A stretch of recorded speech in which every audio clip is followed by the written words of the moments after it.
All right, Palworld. I finally captured all 4 legendary pals, and they're pretty OP. They will definitely help you. I mean, by the time you get them, you've done everything anyway, so it's kind of like, well, what's the point? So I guess when you get one, it'll help you get the rest. I'd advise getting Jetragon first, because his movement speed when you mount him is so fast.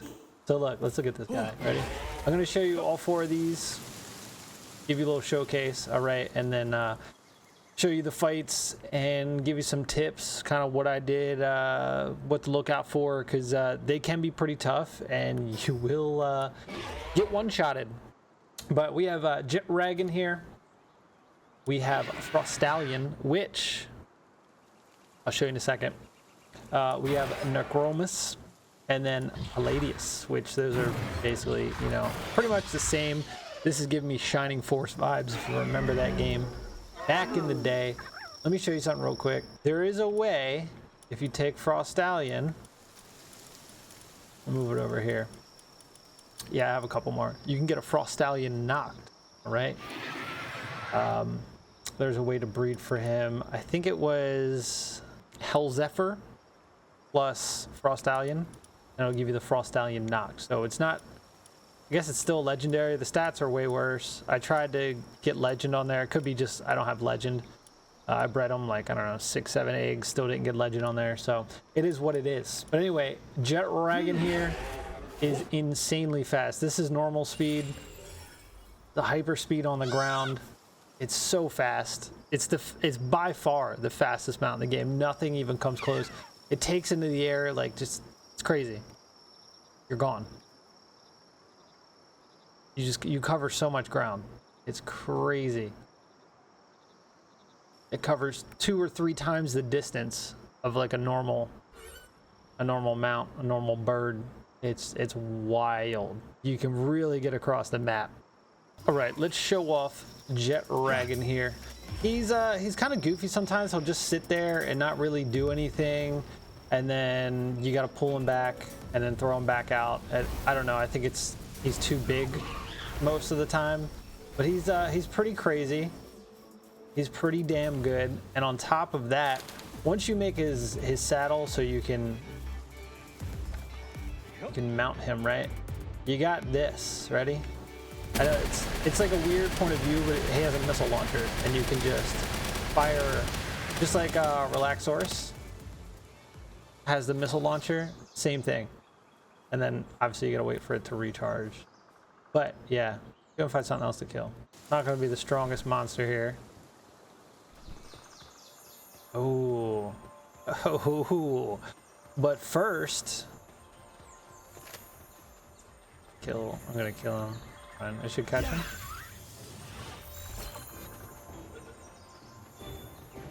Oh, little buddy. He's about to get wrecked. Ice against ice, not optimal, but you know, we're gonna show you what Frostallion can do here. Dead.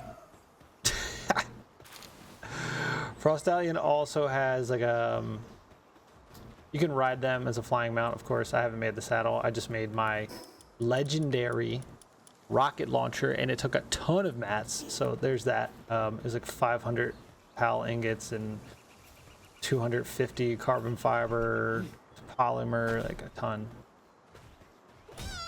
Okay, he literally just stomped the lay him out. Right. Necromus. He's pretty cool. He has an attack where his arms light up, and then he just charges. He also has this dark beam, which is not hitting them. There it goes. But his arms light up. So he has that ground spike, and his arms light up. He just charges, and like on bigger enemies, it does a ton of damage. It's kind of crazy.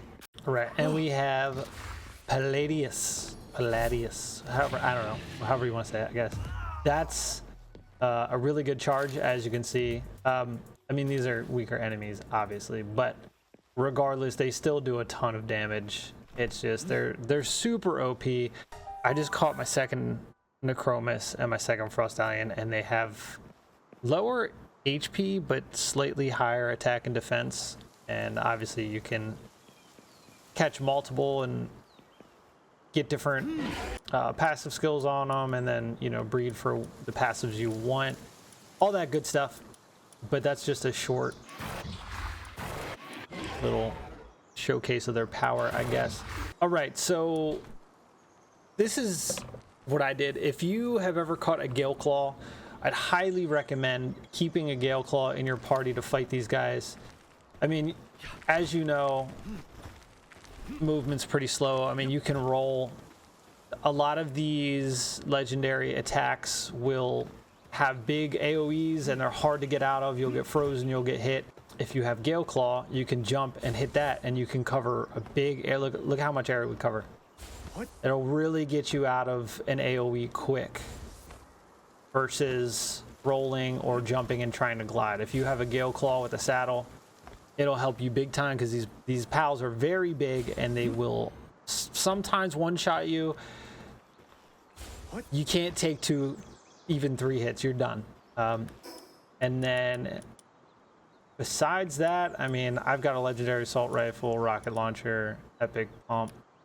Rocket launchers very handy for just staying back and blasting them and stunning them, knocking them over. But just make sure you rotate your pals, like pull them back right before they die and rotate to another one. And then by the time you go through your rotation of pals and come back, the one you pull back first should be close to full HP. And the pals I used, so one other thing that's going to help you with fighting is if you start breeding, which there's plenty of guys out there for breeding. Obviously these are all legendaries, but if you breed for certain passive skills to up your attack and defense, you're going to have an easier time. And on top of that, not only when you enhance your capture power, you can enhance your pals with these small, medium, and large pal souls and really boost your stats. I don't have any of these. Let me show you with my Anubis here. Now, if you go to advanced pals, you go to him.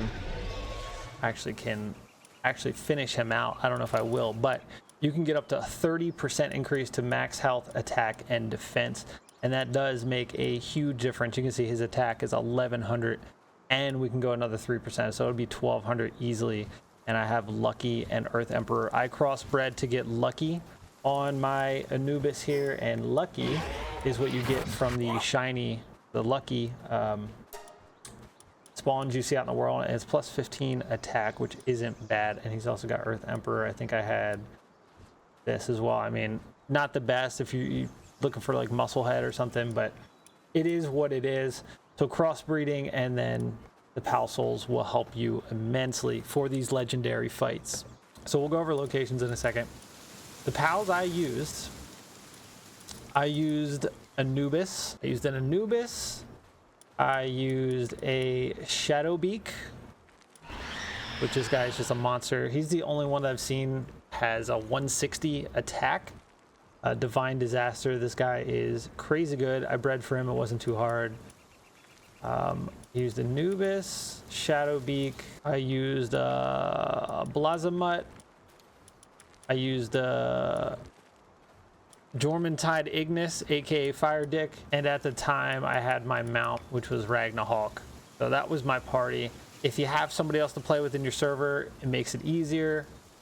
Also, if you go into the settings of your server, your world, wherever, you can go and up your damage multiplier, your pal's damage multiplier to do more damage. I would advise turning up, because these, even with legendary spheres, you could go through 80 spheres and not catch these guys. And as you know, legendary spheres are very, very expensive to make. So I would advise turning the PAL capture rate in the settings up to 2. It'll take you from like a 10% chance to a 20% chance. And also on top of that, the Statue of Power, I would advise going around and collecting effigies and getting your capture power to max. That way you have the highest chance to catch these legendary pals. But yeah, besides that, I mean, I think that's pretty much all the advice I got for you. Stand back and get them low. Throw balls at them. Also, before you start the fight, fly up behind them and throw a legendary sphere, you'll have a 5% chance, if you have everything maxed like I do, 5% chance to capture them from the back. Maybe you'll get lucky and you'll capture it and you won't even have to fight it, but that's also a method. And I will show the fights and just let you see how they go. And as far as Necromus and Paladius, they are together. Okay, they are together. All right, so Jetragon, he is all the way to the left over here on this volcano island. He is up on the northwest side. You can't miss him. He'll be in this little strip. You can either come down to here or come up here, and it's quite a long journey to get over there. That's where he is. Then Frostallion is straight north from there on this big mountain blizzard area. I go to Land of Absolute Zero and just hang straight west, and he's on a frozen lake bed down there. That's where Frostallion is. And then the last two, Paladius and Necromus, they are at the north tip of the desert island up here. You can come into deep sand dunes and just head a little northwest, and you're right there. That's where you can find all of the legendaries. If you're fighting Frostallion, you might want to get some fire going because he's ice.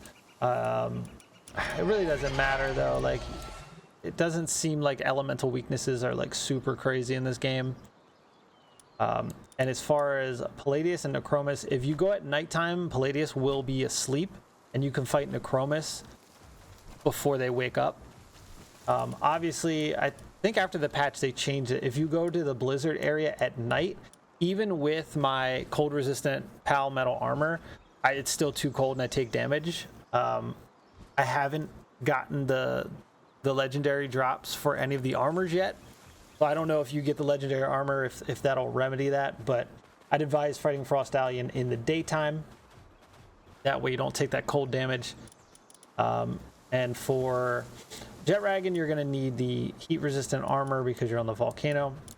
And then same thing in the desert, you're going to need the heat resistant. If it's at night, you're going to need the cold resistant because deserts get cold at night. But yeah, that's about it. Anyway, you know the drill. Subscribe, come back. See you on the next one. Yeah.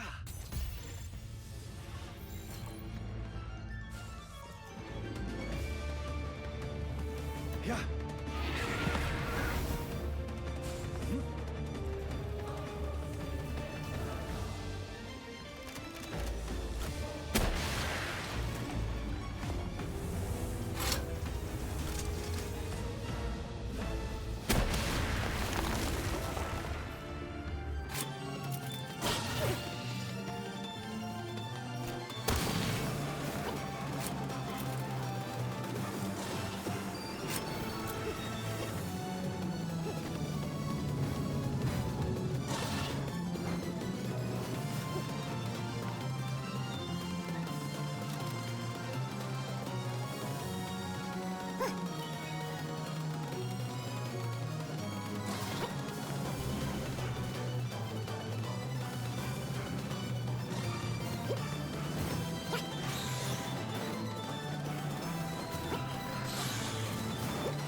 Oh.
Oh.